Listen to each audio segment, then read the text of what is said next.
Morning. So today we're in Eyam, the little village in the Peak District, famous village, which I should tell you in a moment why. But we're on the way to Bakewell. It is about 8 miles, I think, and as you might well guess, I've got my waterproofs on, full waterproof, skaters, trousers, the whole lot. It is raining cats and dogs, mainly cats, but each to their own.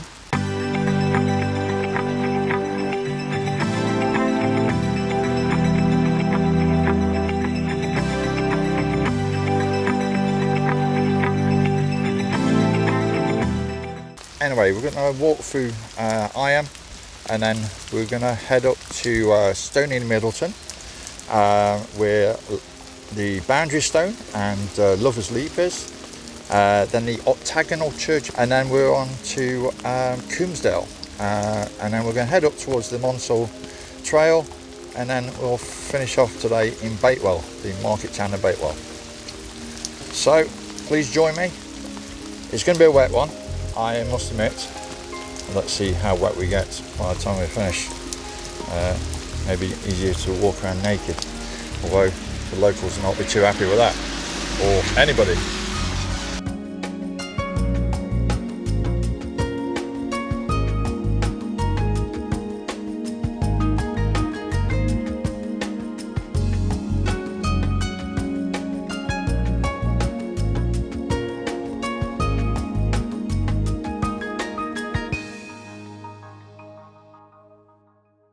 Well, let me tell you a little bit about Eyam. It's spelled as E-Y-A-M, in the White Peak area of Derbyshire. Once a Roman settlement, and then became an Anglo-Saxon village. And the churchyard stands an 8th century Anglo-Saxon cross. Eyam stands in the area of Monsal complex caves, some made by the mining of lead and fluorspar in the 1700s. But Eyam is really known as the Plague Village. For in 1665 and 1666, the bubonic plague that killed a fifth of the population of London found its way to this little village in Derbyshire. The Great Plague, or Black Plague, came from infected fleas that were on rats and then spread through the air. The village's tailor's assistant, George Vickers, brought some fabrics from London. When the tailor, Alexander Hadfield, opened the package, it was covered in infected fleas. George became the first victim of the fleas, dying on the 7th of September 1665. The two village pastors, William Montpesson and Thomas Stanley, decided to avoid the plague spreading further afield. They would isolate themselves and the population of Eyam from neighbouring villages.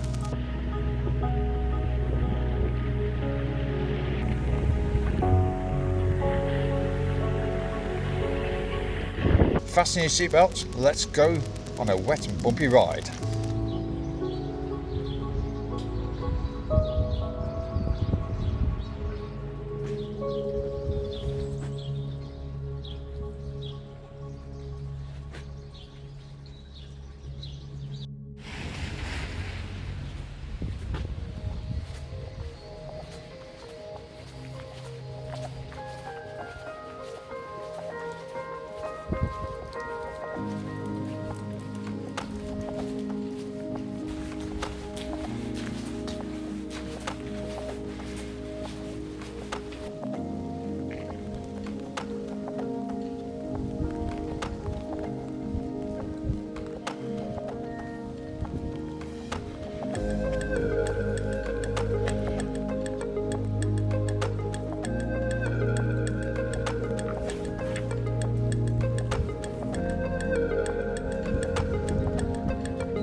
So if I was an estate agent, I would say needs a little improvement, has a great aspect of views, slightly isolated with its own land.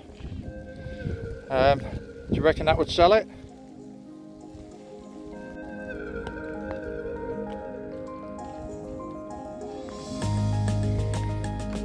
A few years ago, my parents used to have a holiday home just up there where those buildings are. Now they've moved to a different county, a little bit flatter than here. My gimbal's died at the moment, so I'm afraid I'm going to have to go old school and freehand. Hopefully it's not too bad. But as you can see, the stone in front of us is the boundary stone. So the boundary stone acted as a marker separating the residents of the plague affected village of Eyam from the non-affected villages of Stoney Middleton. The 6 holes were drilled and filled with vinegar. This was to disinfect coins for trade of food and medical supplies. So by these trees here is a cliff face just the opposite side of the trees, and it is actually the cliff face of Lover's Leap.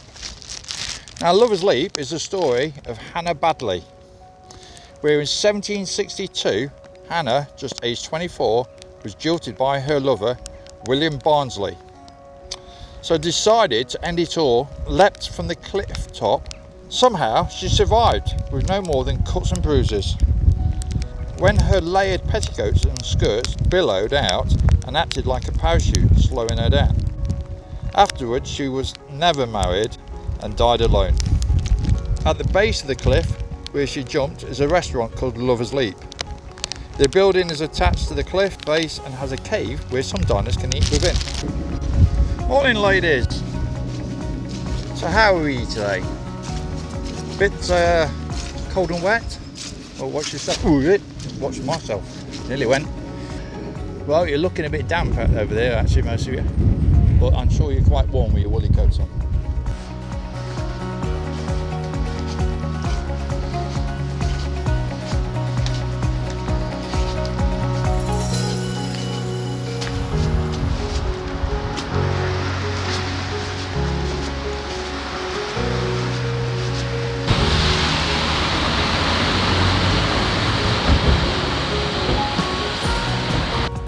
Stoney Middleton. The village has its own hot spring and is believed to be used as a Roman bathhouse. The Church of St Martin's was built in 1557 by Joan Eyre to celebrate the return of her husband from the Battle of Agincourt. The main part of the church has an octagonal form. So the Tobar House was built in 1840 at a cost of £144. in order to charge for the use of the newly created road. The shape is to match the look of the octagonal church. Originally it would have had 2 floors, but funds ran out.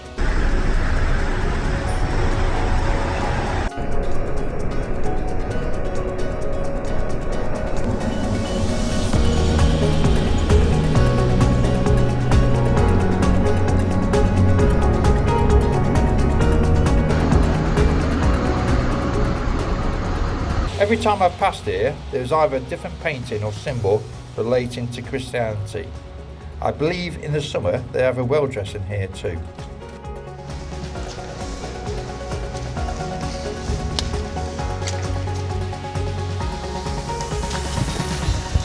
So we're just walking up Coombes Dale now.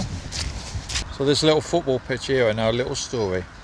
So the story goes that a few years ago, the local team, I'm not sure what team it is, maybe Kelver, they got into a cup game, quite a high cup game.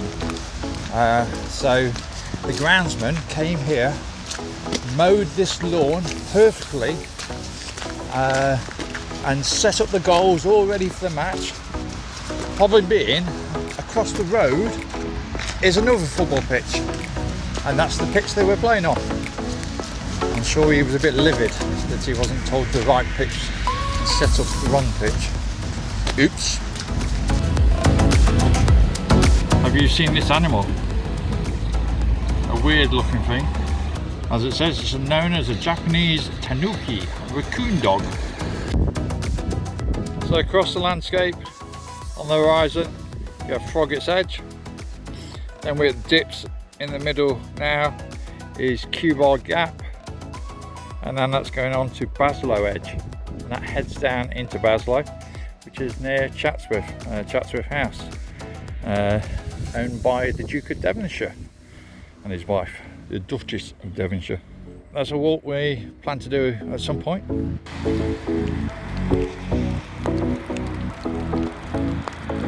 I've just come across all these structures. There's a building just down on the trees on the left. And there's loads of little walls, and they look more like buildings than actually the way they're shaped. With a dip here, so after looking at the map, it would look buildings are part of a disused mine, Hassop mine. This is an old slackline quarry that's disused now.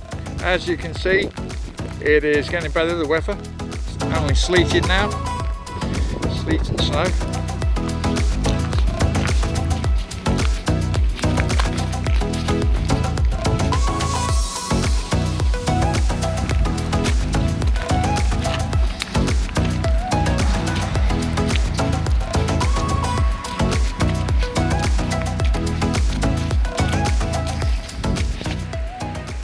So, does anybody know what this might be used for? As usual, answers on a postcard or maybe in the comments. So a tree that's lost its limbs due to the storms we had recently. So the whole trunk's gone on that one.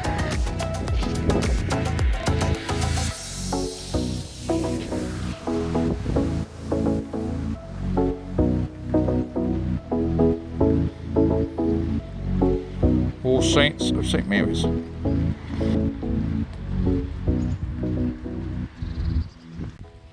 So what do we think is behind the green door?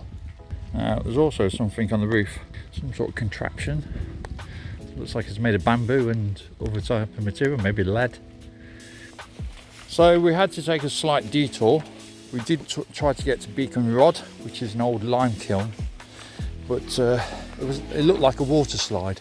It would have been great if I was going down, but I was going up. So the rain was running off the hill and it was a bit of a slurry and bog. So I decided to take a bit of a detour and go to a place called Hassop, which I'm just passing through now.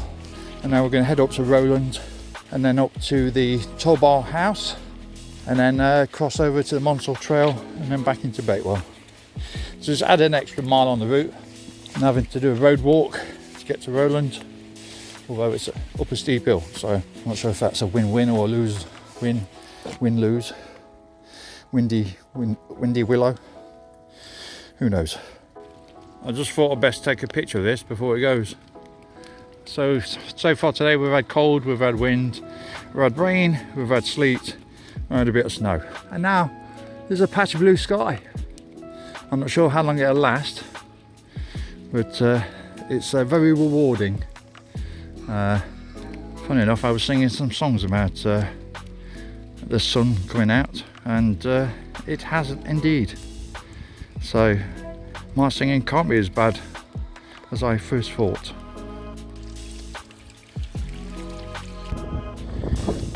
Okay, so this is a puddle, but the current is going two different directions, which is weird. We live in a wonderful, weird world.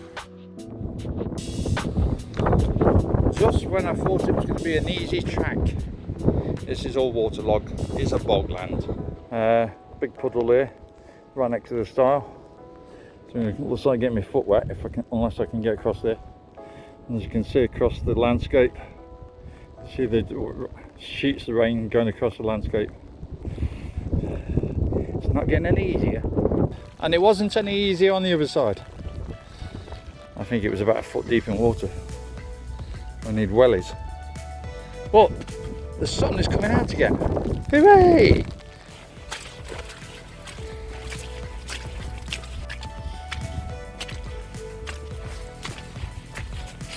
Splush, splush, splush. Okay, the blue sky again.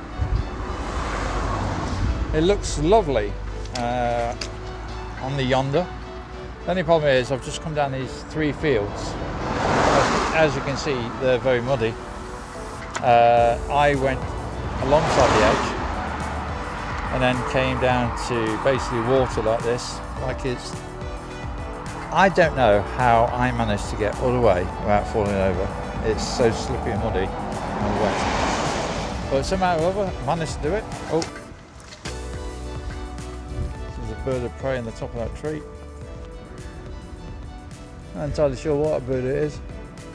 I don't know if it was a buzzard. It looks a bit small for a buzzard. It looks a bit big for kestrel. Sparrowhawk, maybe. I don't think it's a kite. It's quite unbelievable that you can actually stay still in this wind.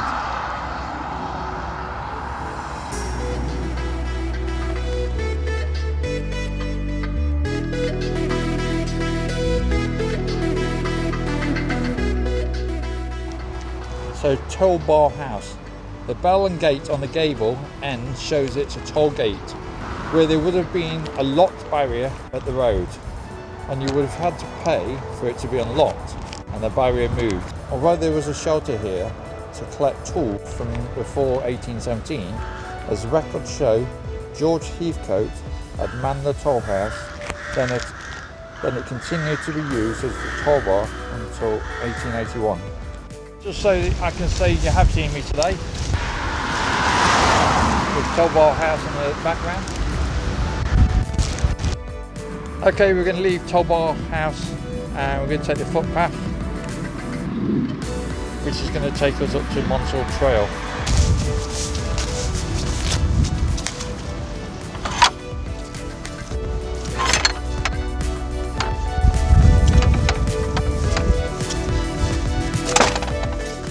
So here we are on the Monsal Trail, part of the old track that was built by the Midland Railways in 1863 to link Manchester with London, which closed in 1968. The Monsal route now is an 8.5 mile track from Topley Pike Junction to 1 mile southeast of Bakewell, and that's where we're heading to next, Bakewell. So now it's used for walkers, cyclists, and I believe occasionally the odd horse, usually with a rider on it. I'm sure they don't wander down there by themselves, or cows and sheep and everybody will be coming down. So we just arrived at Bakewell Station on the Monsal Trail, and this is where I turn off. I wonder if that's somebody's house, but they've only got one window. There is evidence of a Bronze Age settlement in the area. We were attracted by the cluster of warm springs. The parish church was built in 920 and has a 9th century Anglo-Saxon cross in its churchyard. In the 13th century, Bakewell began to hold weekly markets and since has been known as a market town. Its most famous product is the Bakewell Pudding, a favourite of mine, and my son is quite partial to them too. The origins of the pudding are not clear, but a common story is that it was first made by accident in 1820 by Mrs. Greaves. Okay guys, so we've arrived in Bakewell. It's been a quite wet and muddy walk. Hopefully you'd like to come on another one for now, and I'll see you soon. So bye-bye hikers.